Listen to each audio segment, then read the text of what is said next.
Welcome back, fellow armchair generals. This is Gamer 1745 here with my continuing playthrough of Hearts of Iron 3 with Black Ice 8.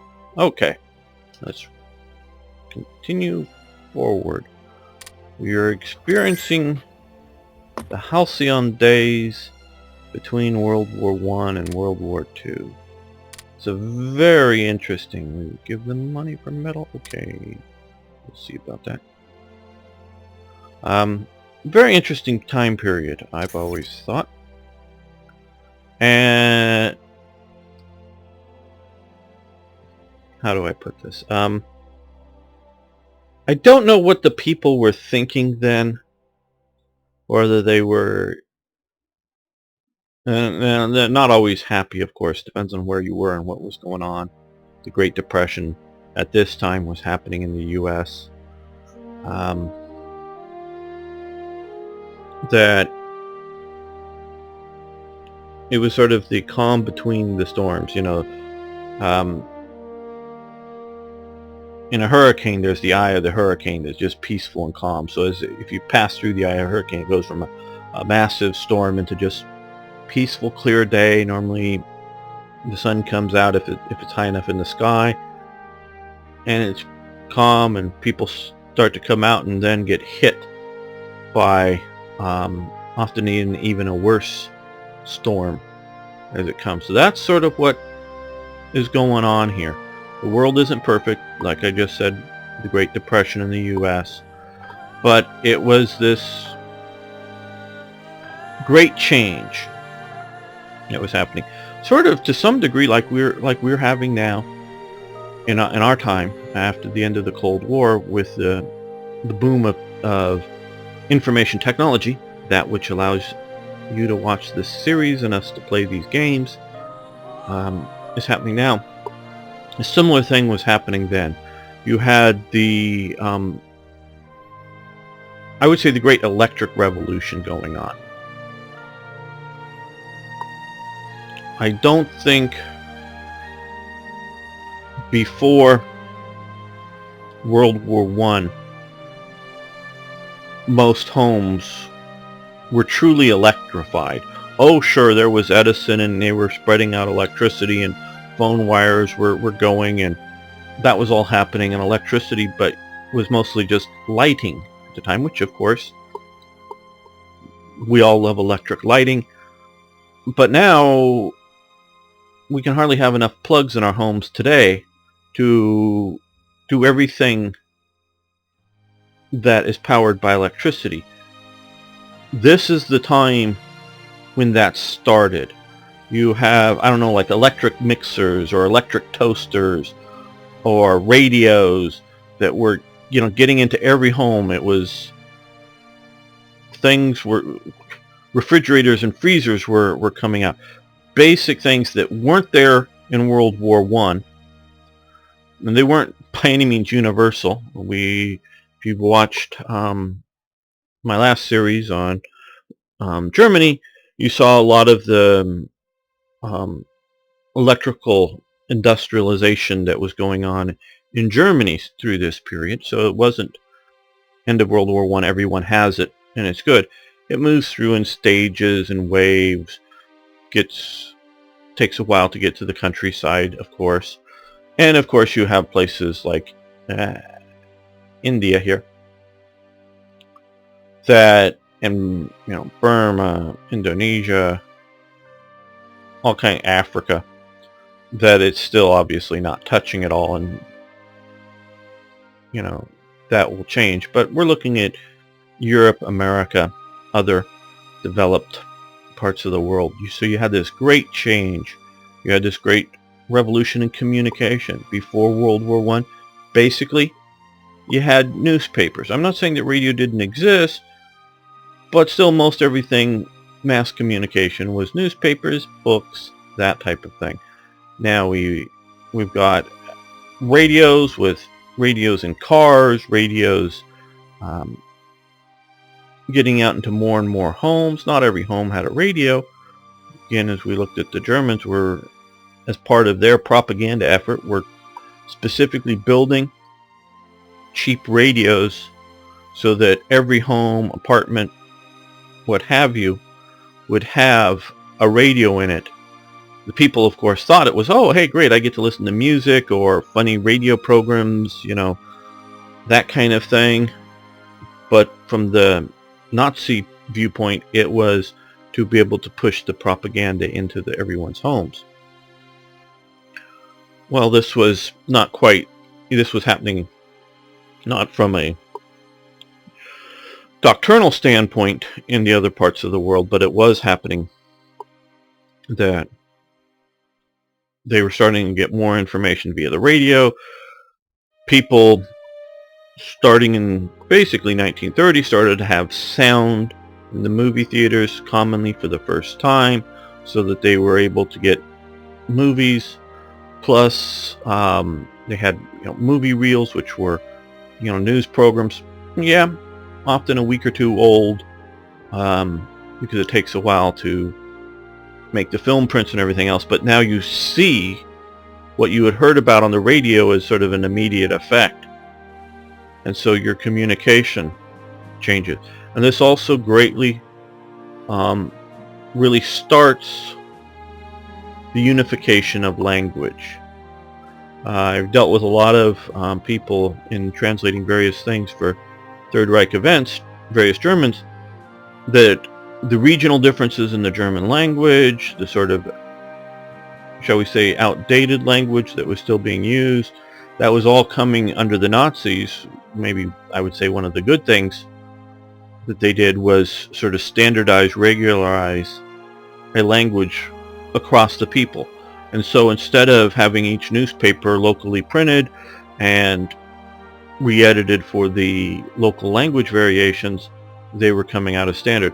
Well, that's happening in English as well, because people are now listening, instead of just reading, they're listening to the movies, whether it's from America or from other parts of England, and obviously the BBC is standardizing English pronunciations.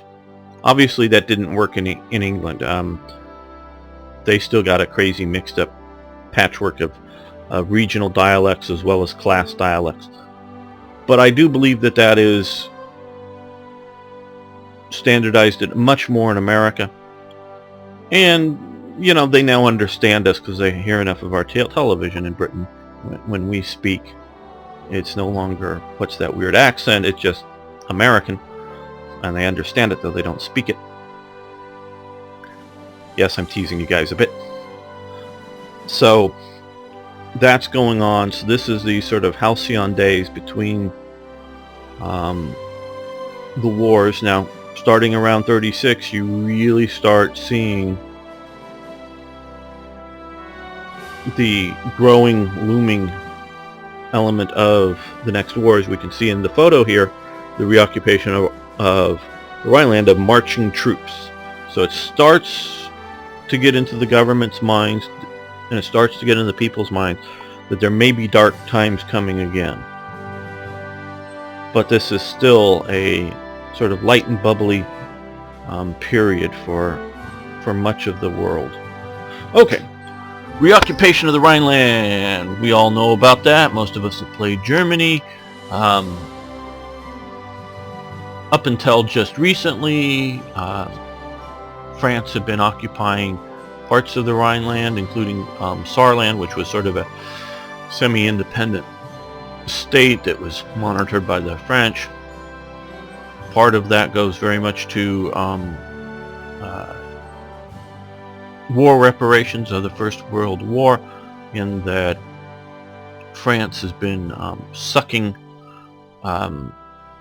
both profits as well as material wealth out of the Rhineland to help repay for the damage of the wars. I think that's quite just, because Germany did invade France and they did lose, so you have consequences there. So that's what was going on with that. Now, nothing. And so all we get to do is lose a little neutrality as we protest this. Like I was saying in the last episode, realistically, had 300-400 French soldiers gone in to sort of counter this move, the Germans would have backed down because they weren't prepared for anything. And this goes to what France wanted was, and this is incorrect in that there were no German forts at this time along the Rhineland. This was meant at this period.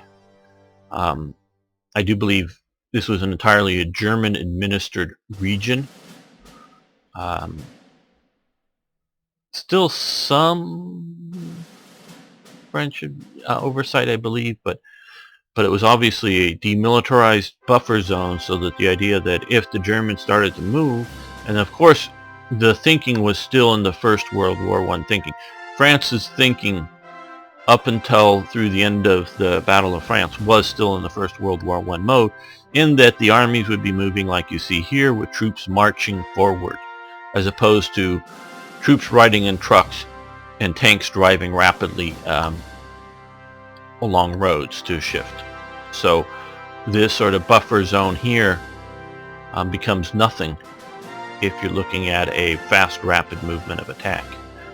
Obviously the Germans did do the fortifications, which helps them in a war, keeps France from easily just trying to drive or march in. So that's how that does that. Changes the equations.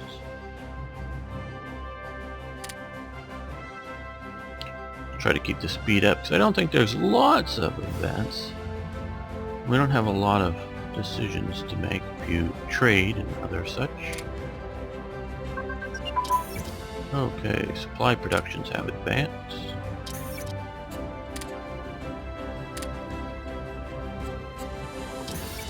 Okay, so we will now produce supply more efficiently, which means we can,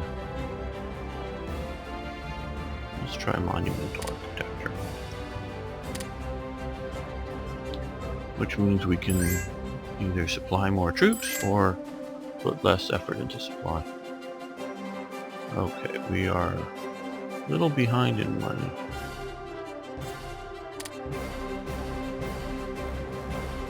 Let's try trading with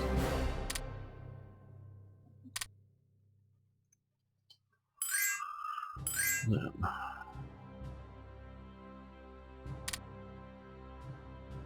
Yeah, a little trade net would help. I don't think that will help us. I'm still trying to look somewhat strategic on the trade front.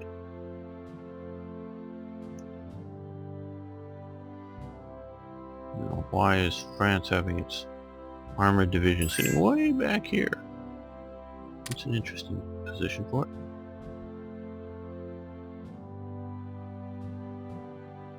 Alright. Okay, single engine airframe research. Like I said, where our goals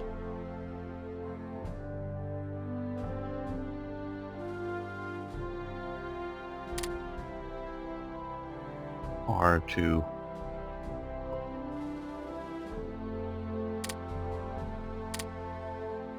replicate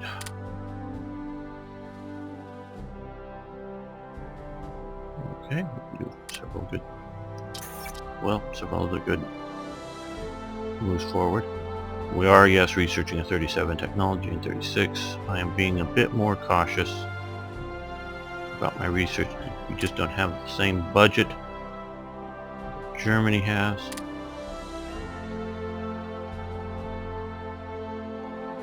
But I am very much wanting to win the air war over Britain. Well, how much are we in the red? No, because I put a bunch of, well, not really at all. Okay. Technologies to start researching it first, because I sort of knew that we were going to fluctuate a bit with changing conditions, like removing the Great Depression effects. another thing, so I just wanted to get what I thought would be a good slate of research going.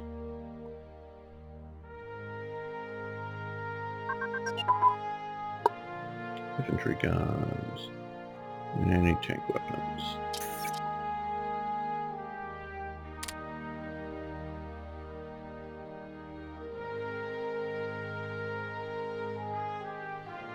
Well, now we have a singularly huge deficit. Okay, well,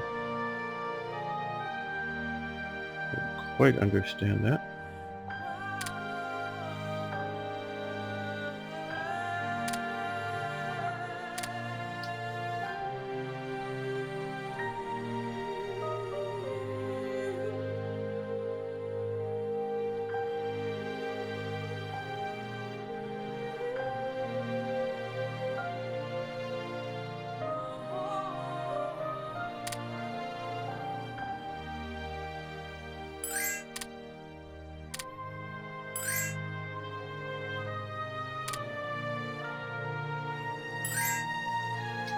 How are we doing for oil?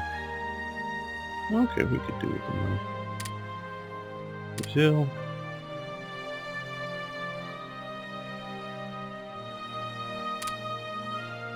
I think I'd rather go with Yugoslavia a bit.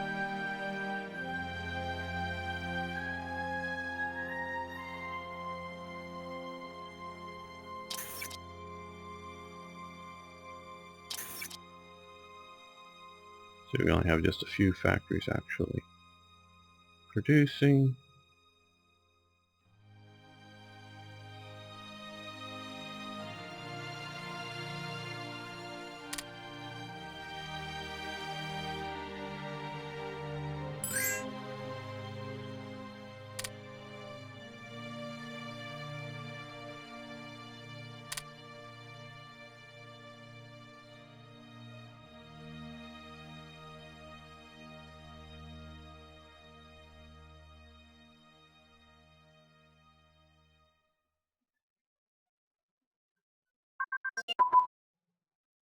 Okay, AVS, or AFV, huh? Armored Fighting Vehicle Track Suspension and support weapons.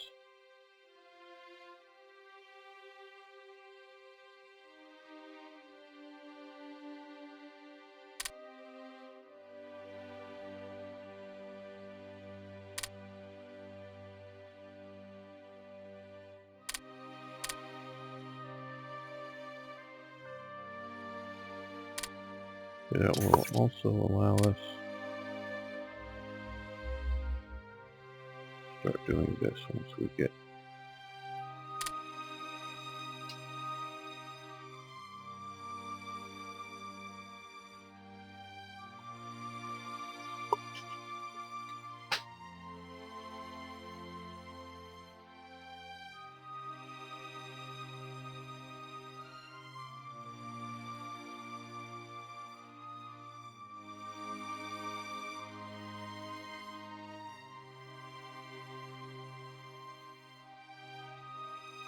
let's move the speed up just a little bit, and then we get industrial advance.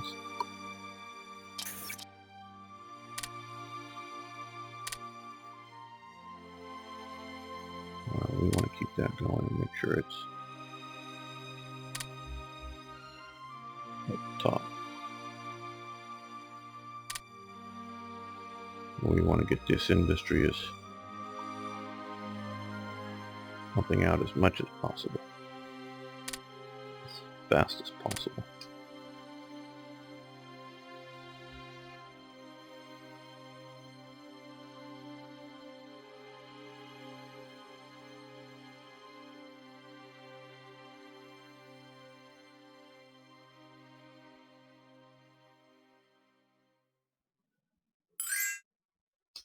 Okay. In the U.S., we would give them money for fuel. Alright. We want to have positive relations with the U.S., and we just lost them. Okay. The Royal Air Force. Wings for Victory. Reorganization 1936. Organization of the RAF Command Creation of Fighter Command, Bomber Command, and Coastal Command. Okay. The organization will gain a bunch of air bases and pillboxes. Just the bases.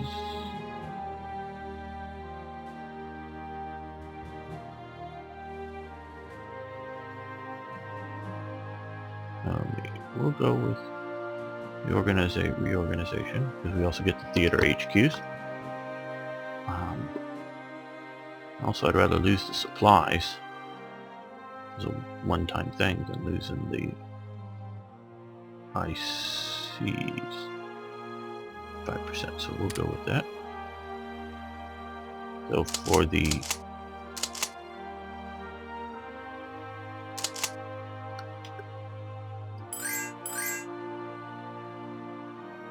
AI, I can see that might not be the best option. Okay, offering us, do we give them money for fuel? No. Yes.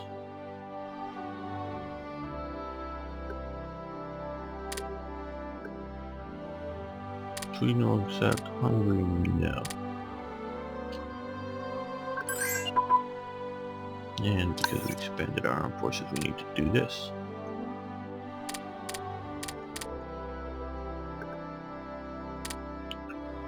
And Uruguay. Accept. Okay. Salt concentrations. Clear.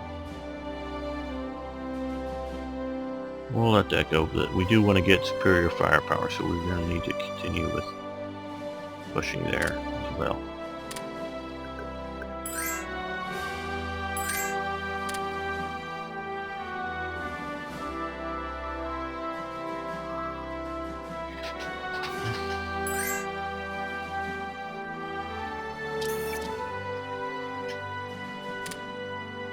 Okay, we're giving money for fuel. Austrian, no thank you.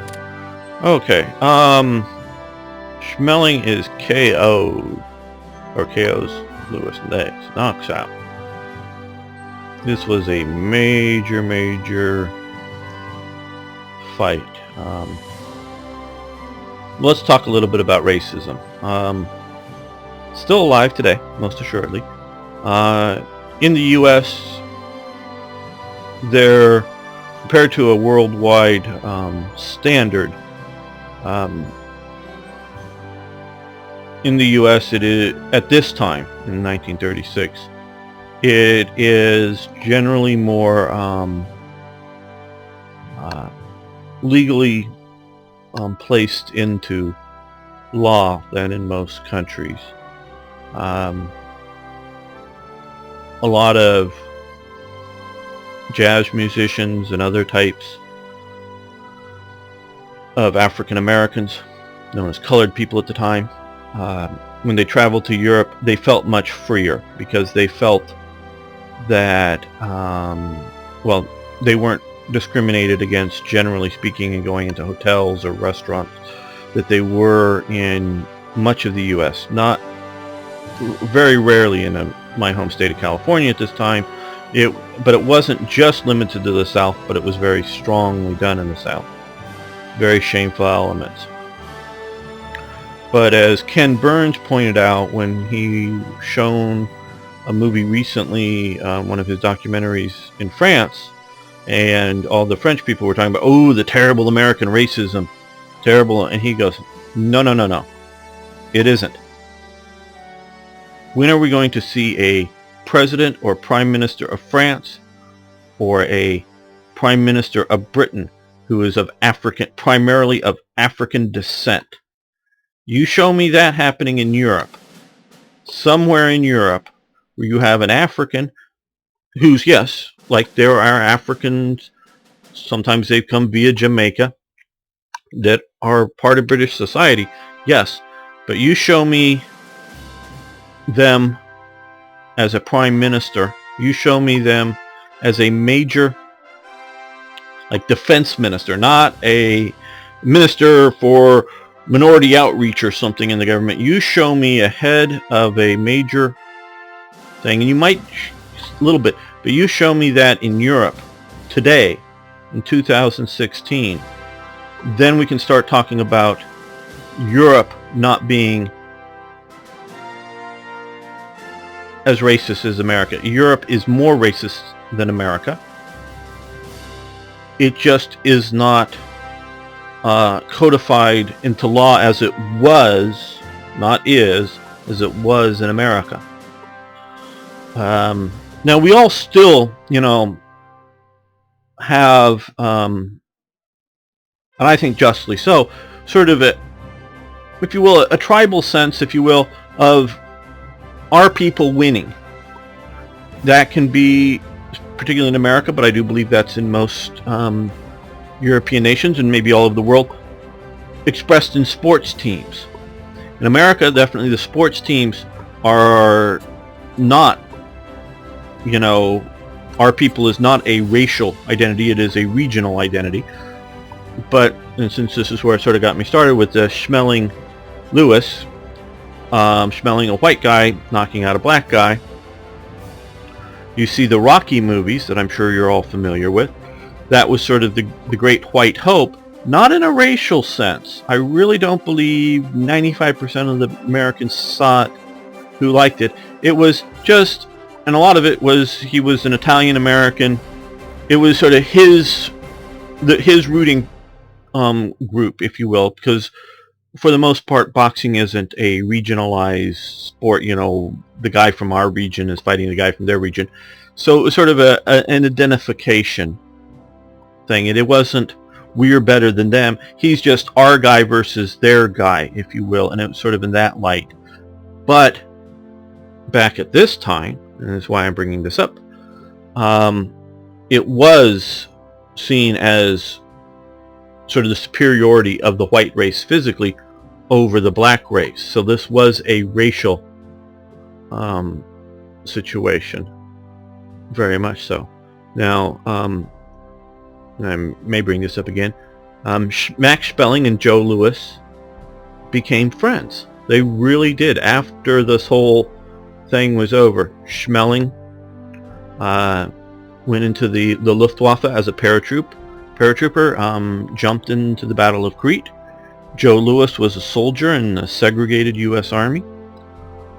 After the war, Schmeling, being a bit of a national hero, ended up with, I believe, a car dealership. I forget which company in Germany. Joe Louis, basically sort of an elevator operator in New York City. I think for that type of job, it's a moderately well-paid job for, a colored person. I'm using that period's term because I think it was at a sort of a prestigious building, but it's still, because he was the ultimate champion there, it was still a very underpaid, underappreciated job. Schmeling helps out financially Lewis later in life because Schmeling is doing very well. Lewis is not, but they meet and they correspond. So they ended up becoming friends in the end, those two, despite all of the propaganda around them. So just interesting how that works out. Okay, oil refining. Yeah.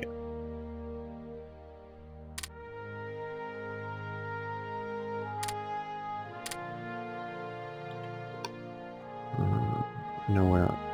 Just checking. Okay, everything is 38. There. And I am being much more careful with my...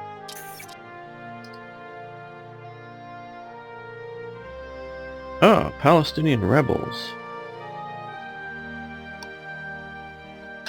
Palestine rebels against British colonialism and the increased Palestine rebels. Palestine rebels against British colonialism and the increase in immigration. They kill 9 in Jaffa, homes are set afire, shops looted, and orchards destroyed. Struggling for independence, the Arabs stage strikes, boycotts.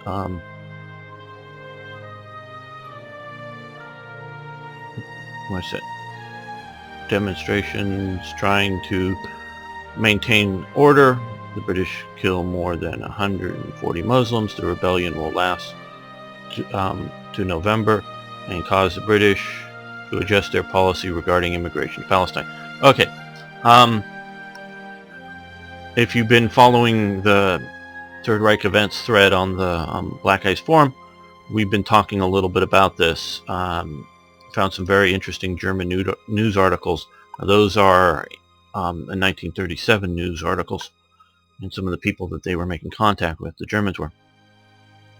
The one thing, Palestine rebels against British colonialism. Palestinian. I have a bit of an objection to that sort of use of the term. I would do Arabs in Palestine rebel against British colonialism, because there was no such thing as a Palestinian. There was never a Palestine as a country. There was never a national identity of Palestine. That never existed. It was part of the Ottoman Empire, and then it became the Palestinian, or the Palestinian mandate for the British occupation. But they saw themselves as Arabs, and that was very much. Now they were very much complaining about Jewish immigration to the region. And from the Nazi magazine, we read that the Jews were coming in and buying land from Arabs. The Arabs were selling them the land, and then they were moving in on the land that they bought from the Arabs and building homes on it, and that was an invasion. I'm not quite sure how that was an invasion. They were buying this. They had no governmental force. They were just, here, somebody, I have money. Do you want to sell me land? Kind of thing. And so that they saw it as an invasion, yes, but it was more of a migration, and regarding immigration to there. But I guess you can't argue that they were an occupied people. They didn't want incoming people, which that's legitimate. But the idea that you use violence to stop it, you just don't sell them the land. It's an economic thing. But we will see more of this, I'm sure, coming on. So, regiments. Ooh, we get a bunch of revolts here in Gaza and Ramallah.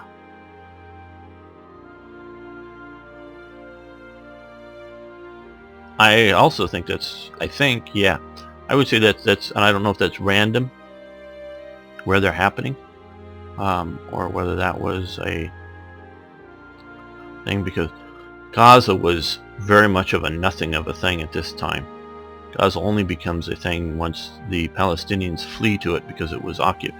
This little bit of land here, when Israel was first formed, this little bit of land here was occupied by Egypt and held out against Israel's formation, so all the Palestinians fled to it. So we have an uprising. Hopefully they will win there. They're going to immediately attack there.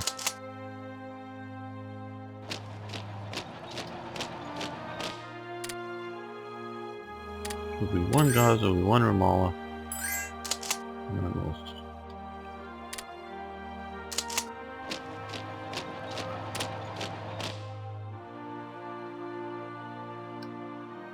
Okay, we want good relations with them, and I think we're just going to end up annexing them, so I don't need good relations there.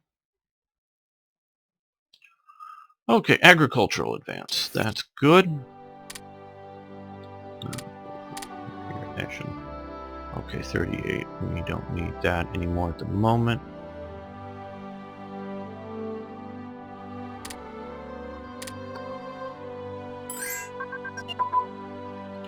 And Great War analysis. We are analyzing what happened in the Great War and learning from it. Stormtrooper tactics. Yeah, we will want to do that. And those stormtroopers are, of course, not the guys in brown shirts, but no, thank you. But the German assault troopers that would move in a covert manner.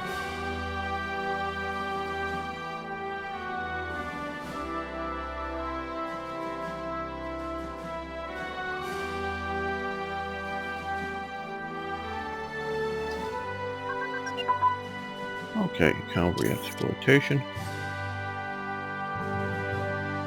We'll keep that one going. Attritional warfare. We'll keep that one going.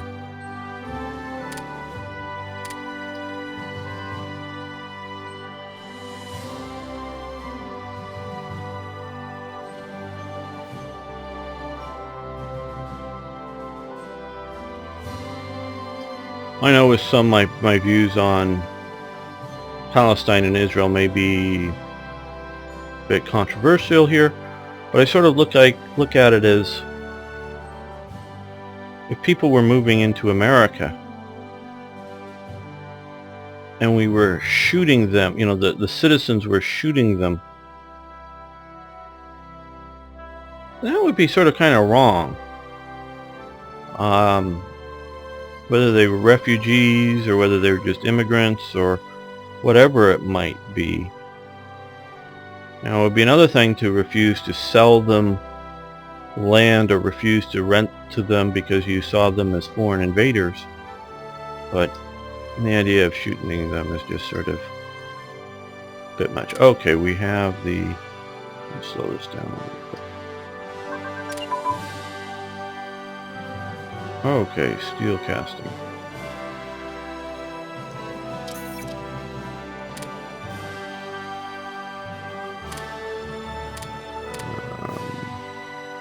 Yes. Deep battle doctrine.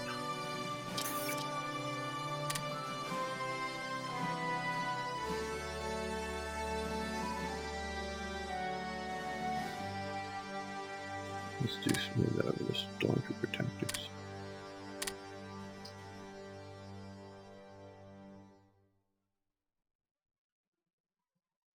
Now, will it give us some events that will allow us to intervene in the war? I'm not going to go so far as to declare war on nationalist Spain, even if I could.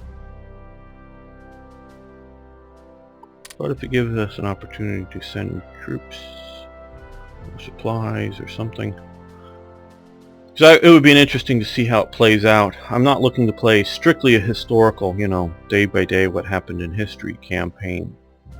But I'm also not planning on like, ooh, I have an opportunity to invade Portugal, I'm going to take it BS that I know some people do sort of. We're going to go along this. But it would be an interesting what if we had Republican Spain and we can get them into the Allies. At some point it would be either interesting to watch Germany invade. Okay, we'll let that, we've got that. See Germany invade and then see if we could come to Republican Spain's aid to have a fight in the Pyrenees. That might be especially interesting if we could do that during the war with the Soviets.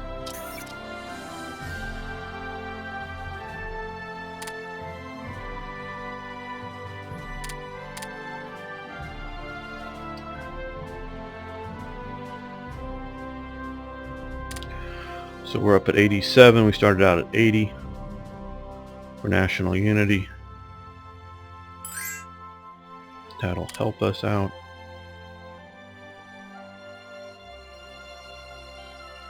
Okay, well, we got crude oil. We can. No, we don't want to help out the Spanish state. Sorry, never mind.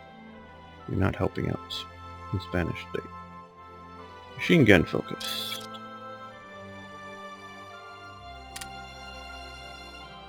Okay, pushes it to there.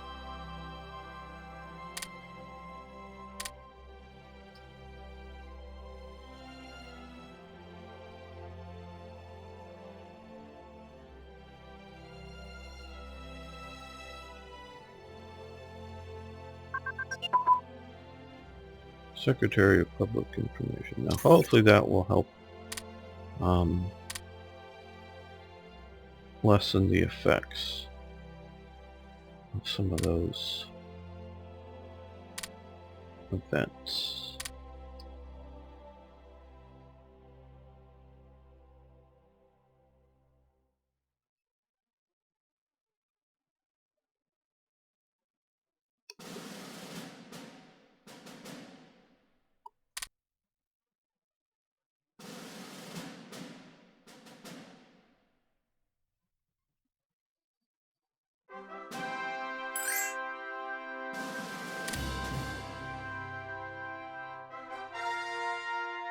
All right.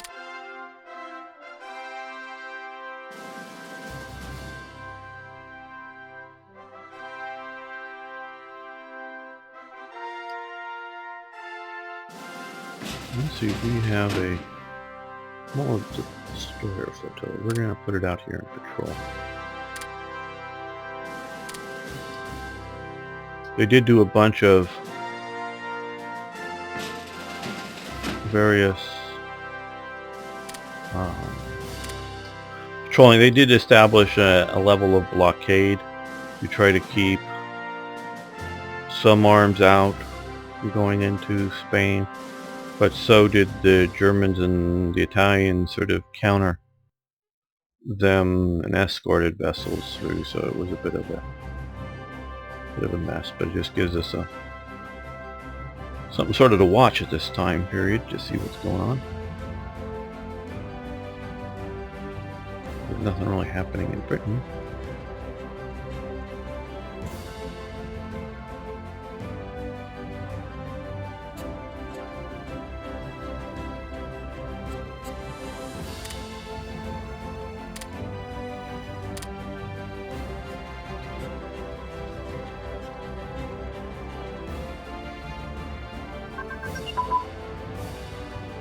And what tech was that?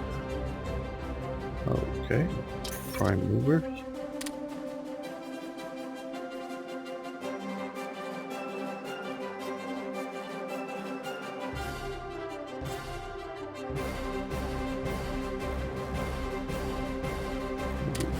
Standard infantry upgrade. I know that puts us just, well, that's not. Oh, we can do a bunch more. Why isn't it showing up there as not researching enough?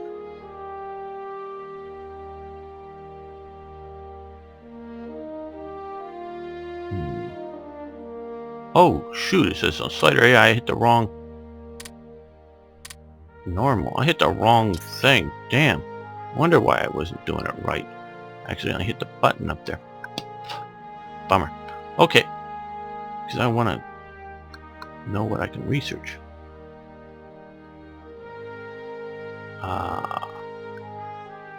Okay, well then, I was waiting for that to show up. I'm still looking for 36 techs. Primarily on the plate thickness.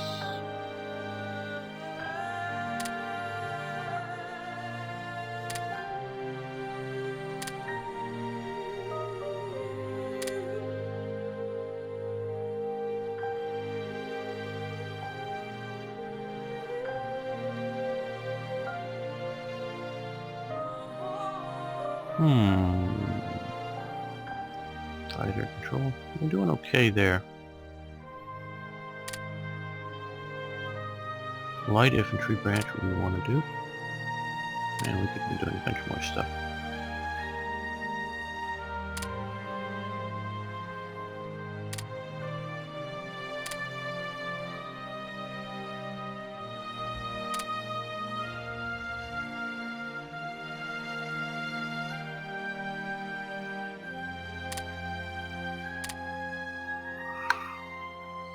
Yeah, I hit the wrong button. Oh well.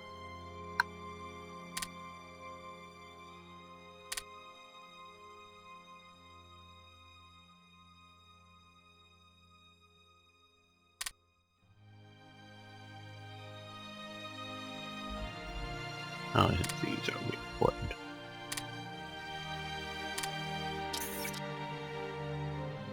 Oh, no, it's 38. Don't need that.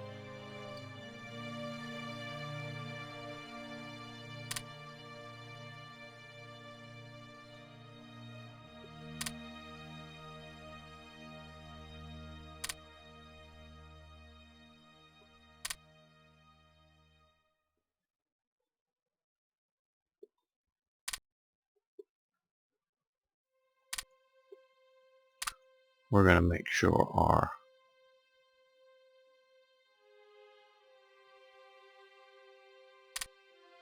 naval force will be victorious.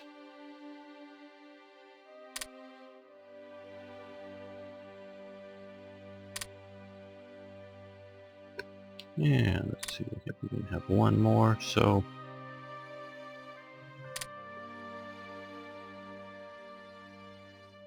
improve ground attack tactics. There we go. Ah, that's better. And let them give them money for fuel. Alright.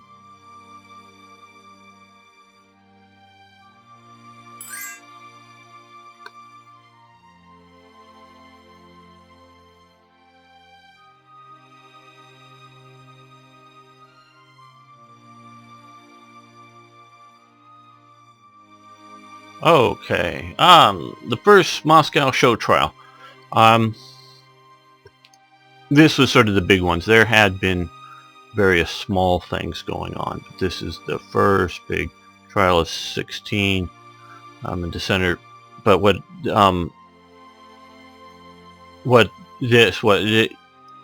obviously, yes, 16 people, but they were also very high level people. All the defendants were sent to death. So these weren't just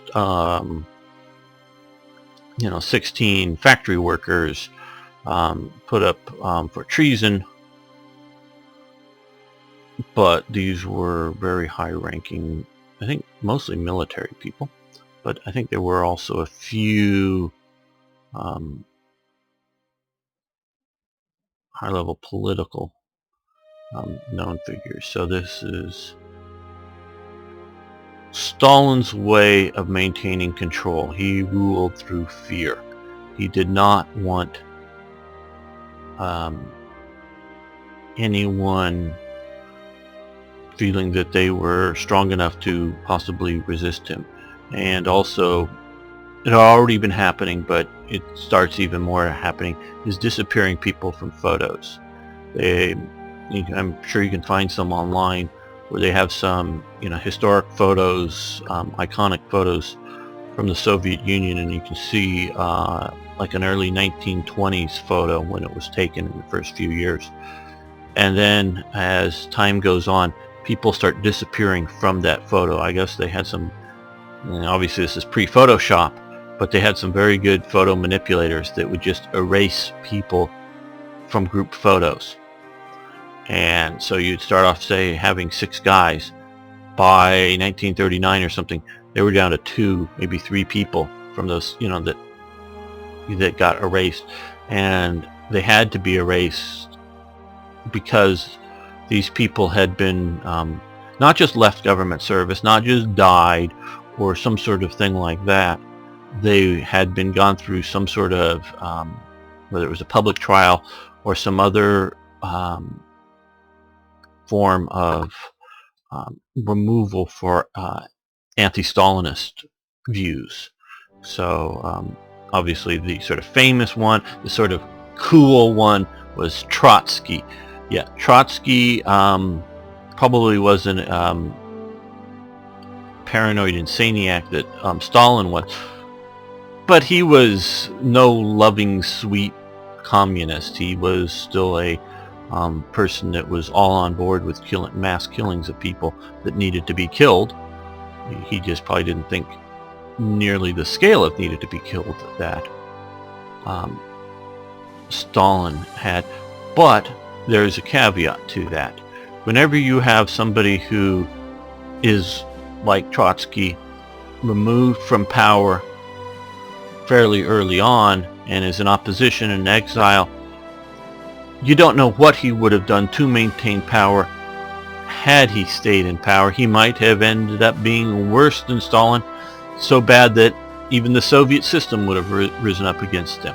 You just don't know what it would have been. You sort of put them in their idealistic place, and they sort of put themselves in it because they just complain about the other people. So this is sort of the big sort of famous, most is in 35 is, I guess, the first one, but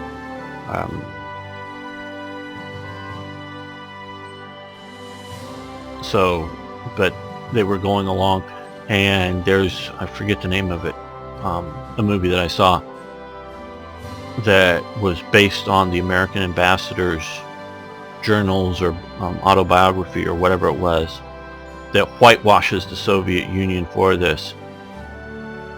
It was put, and it's a pure propaganda piece that is shameful, that was made in the American West based on it, that made them out to be, I don't know if it was this show trial or a later one, that made them out to be really bad people, that this, and totally whitewashed Stalin. And there was a lot of that going on, that people who knew better were making out Stalin to be alright. Sort of like making out Hitler to be alright, in my opinion, or worse. Okay, well, on that down note, we're going to stop this episode. See you next time. Thanks for watching, thanks for liking the videos, and please post your comments. Love hearing from you.